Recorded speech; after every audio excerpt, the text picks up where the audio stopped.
আজকে আমি তোমাদের আমাদের ছোট নদী কবিতাটি আবৃত্তি করে শোনাবো। তোমরা মনোযোগ সহকারে শুনবে। আমরা তো গতকাল কবিতাটি পড়েছি, তাই না? আজকে আমরা আবৃত্তি করব। তাহলে আমি একবার আবৃত্তি করি, তোমরা সবাই মনোযোগ সহকারে শোনো। আমাদের ছোট নদী, লিখেছেন রবীন্দ্রনাথ ঠাকুর। আমাদের ছোট নদী চলে পাকে বাঁকে, বৈশাখ মাসে তার হাঁটু জল থাকে। পার হয়ে যায় গরু, পার হয় গাড়ি, দুই ধার উঁচু তার, ঢালু তার বাড়ি। চিক চিক করে বালি, কোথা নেয় কাদা, এক ধারে কাশবন, ফুলে ফুলে সাদা। কিসিমিসি করে সেথা শালিকের ঝাঁক, রাতে ওঠে থেকে থেকে শিয়ালের হাঁক।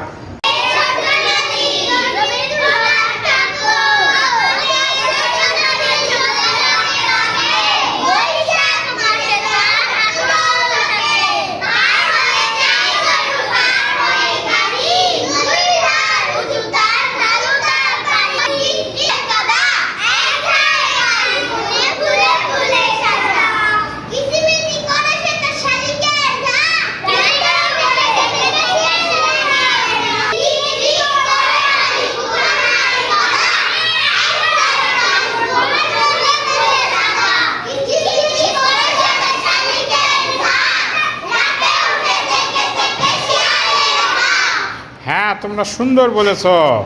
আমরা আমাদের ছোট নদী কবিতাটি আবৃত্তি শিখলাম, তাই না?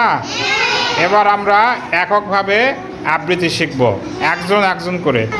রবীন্দ্রনাথ ঠাকুর। আমাদের ছোট নদী চলে বাঁকে বাঁকে, বৈশাখ মাসে তার হাঁটু জল থাকে। আমাদের ছোট নদী রবীন্দ্রনাথ ঠাকুর। আমাদের ছোট নদী চলে বাঁকে বাঁকে, বৈশাখ মাসে তার হাঁটু জল থাকে। আমাদের ছোট নদী রবীন্দ্রনাথ ঠাকুর।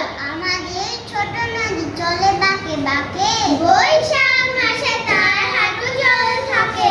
পার হয়ে যায় গরু, পার হয় গাড়ি, দুই ধার উঁচু তার, ঢালু তার বাড়ি।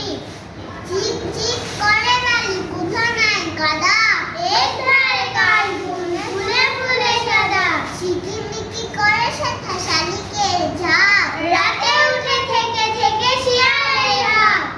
লিখেছেন রবীন্দ্রনাথ ঠাকুর। আমাদের ছোট নদী চলে বাঁকে বাঁকে, বৈশাখ মাসে তার হাঁটু জল থাকে। পার হয়ে যায় গরু, পার হয় গাড়ি, দুই ধার উঁচু তার, ঢালু তার পাড়ি।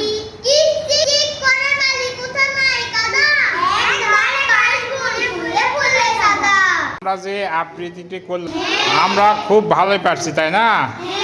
আমাদের চেষ্টা করতে হবে এর চেয়েও আরও ভালো করে আবৃত্তি শেখার, ঠিক আছে? আবৃত্তি শিখলে কবিতাটি মনে থাকবে এবং ভালো লাগবে সবাইকে। আবৃত্তি চর্চা করতেছ, আরও সুন্দর করে প্র্যাকটিস করে বাসায়, ঠিক আছে? বাসায় যদি প্র্যাকটিস করো তাহলে এটা সুন্দর করে বলতে পারবে। তোমার আম্মুকে বলে বলে শোনাবে, বাসায় আবৃত্তি করে তোমার আম্মুকে আব্বুকে বলে বলে শোনাবে। তাহলে আজকের মতো আল্লাহ হাফেজ।